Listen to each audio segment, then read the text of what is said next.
Well, it's really important to ensure the safety of our donors because that's where the critical plasma resource comes from. So we do everything we can to make sure it's as safe as possible. And there's been a lot of research over the years. But the other issue that we face is that in other parts of the world, the rules are not as permissive as the FDA regulations regarding the frequency and volume of plasma collection. So we want to make the case that it's very safe in the United States for our donors.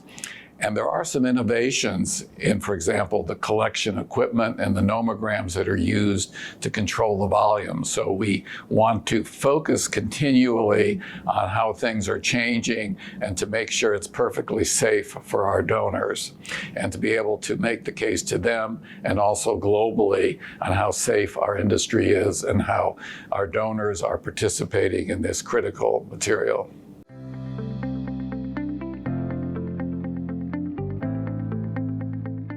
Well, the research is extremely important in looking at plasma proteins and trying to determine if there are other therapeutic products or better ways of making the current therapeutic products.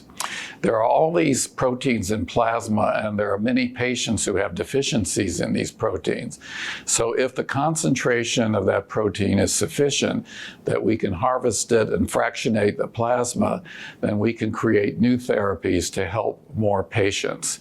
And we can also improve the way we manufacture the current therapies so we can improve the efficacy and safety of the products we make today.